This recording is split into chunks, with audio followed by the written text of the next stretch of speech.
still in pain. I can tell. His mind's been thrown into chaos, and he can't communicate with me. It's because of the information inside him. I can feel it. He and I are of the same kind, after all. What are you doing, Eggy?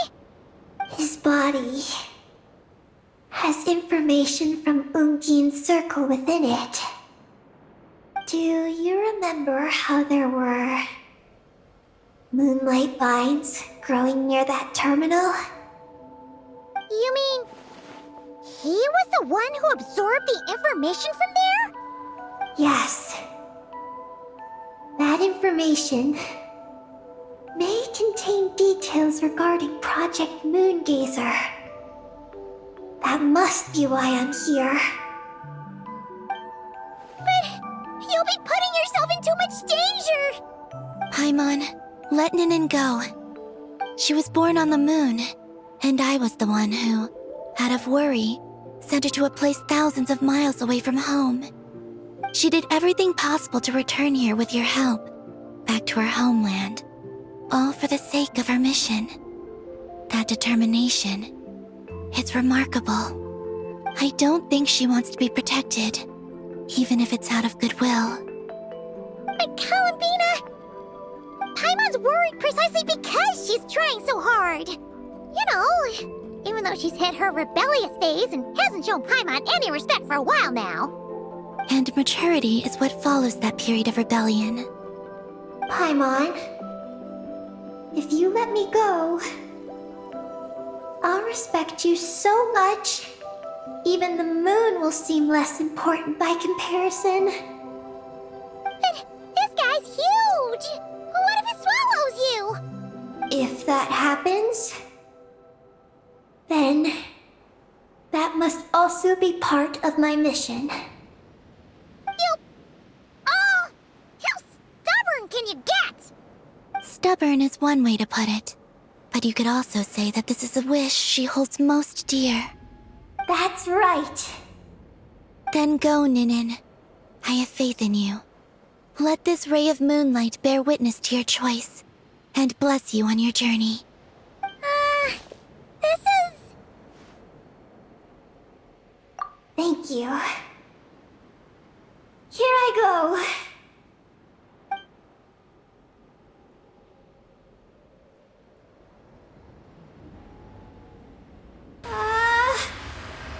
Come on, Eggy! You'll get through your rebellious phase! Paimon knows it!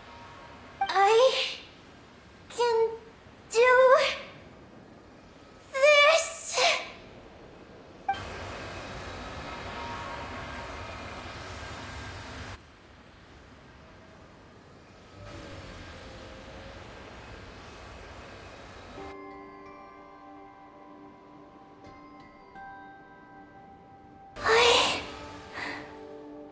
I did it. Looks like things aren't as bad as we feared. And thank goodness for that! Thank you. I've obtained some critical information. I know what transpired at Ungin's ring and the space lifeform capture station. All right. What happened? I'm curious too. It all comes back to that mysterious signal from deep space. It finally appeared again.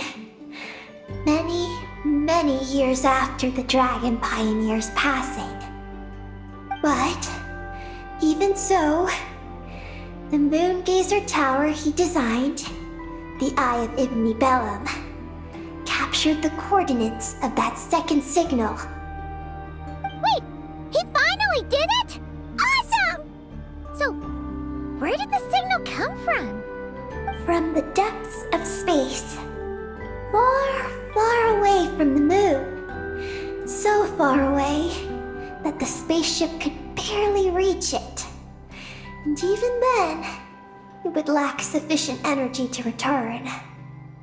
But Ungin, the life scientist, chose to pilot a spaceship named Moongazer and set out for those coordinates nonetheless.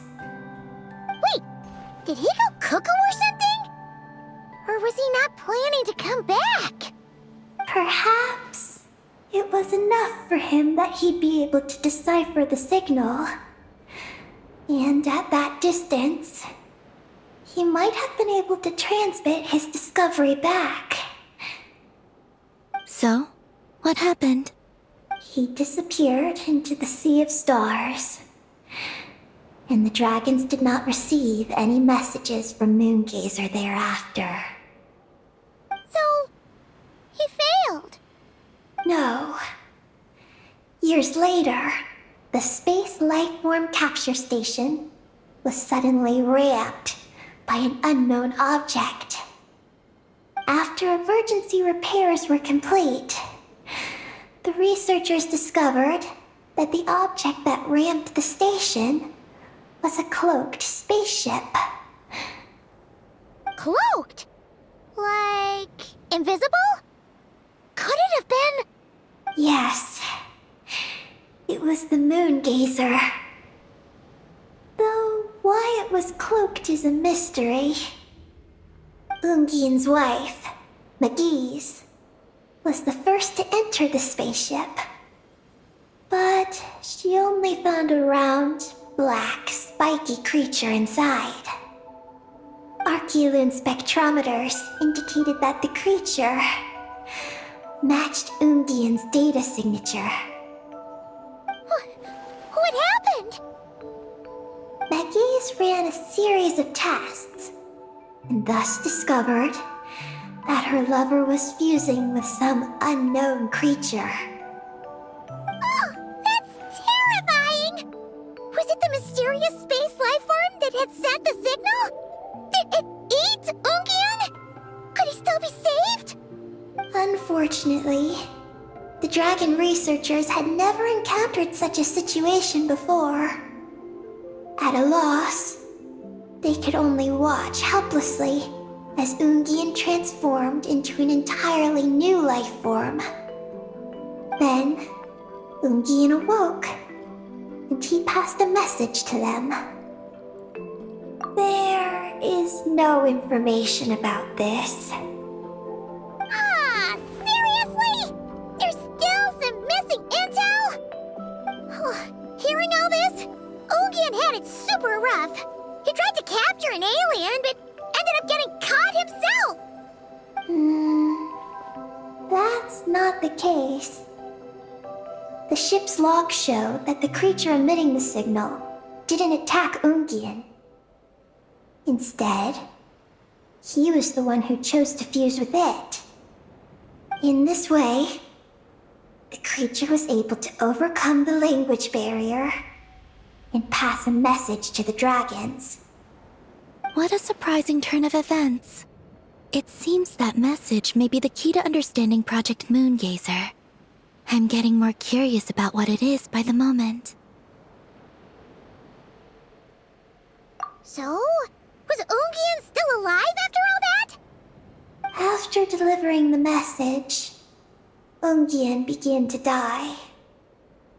But Magis, being an expert in life sciences herself, used an experimental technique on him. One that could convert a life form into one composed of pure, ancient moon energy. Oh, that sounds a lot like the dragon's phlogistonization.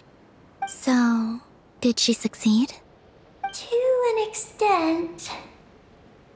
She saved his body and created Ungi, the first artificially birthed Kuhanki on the moon. But Ungian's consciousness was completely lost during this process. From then on, she devoted all her energy to researching this new life form, until her own lifespan came to an end. Then, she requested that her student, Lucilim, use the same technique on her, ultimately being converted into a new life form. Just as with Ungian, her consciousness was not preserved.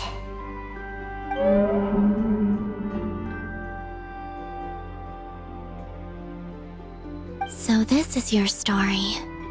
If that's the case, I think that Lusaline may have been the one to inherit the message that the creature from space transmitted to the dragons. Did he also establish a research facility somewhere? That's most likely where we'll find the key to Project Moongazer. Oh? Did you discover something?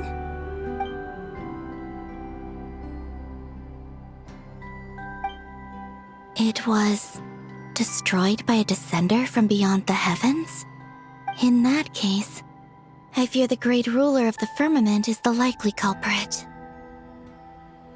A veil that could obscure the moon. That sounds very similar to the false sky. Yeah, like some sort of baby version. But his research institute has already been destroyed. He might have been lost in that explosion too. My guess is just the opposite. That Lusaline didn't perish, and that his research survived. Huh? Why do you say that?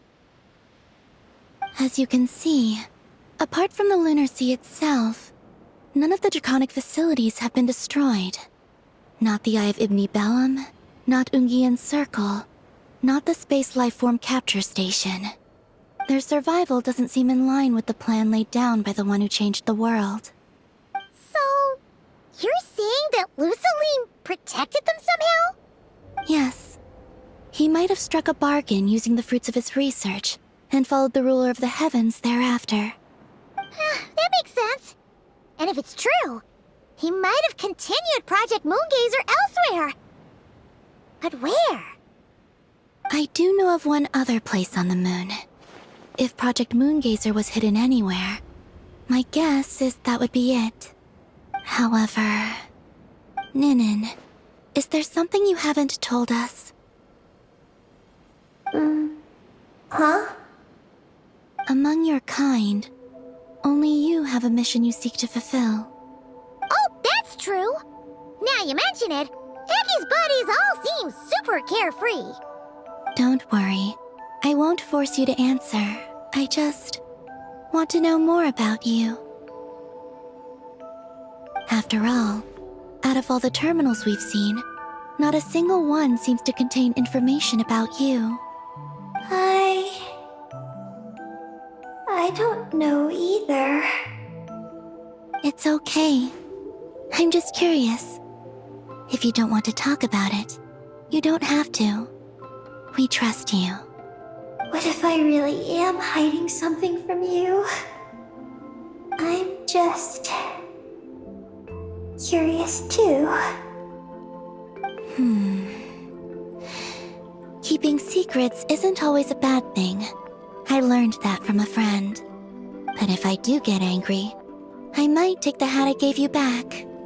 And Paimon will throw the snack she was saving for you into the Lunar Sea. I understand. I promise I won't hide anything from you. Then I'll take your word for it, Ninin. Now, please follow me. There's a base on the far side of the moon. My powers tell me that it's massive. I originally planned to save it for last, because cleaning it up would probably be exhausting. But now, I suppose it has to be moved up the schedule. I have a feeling we'll find the answers to our remaining questions there. Thank you.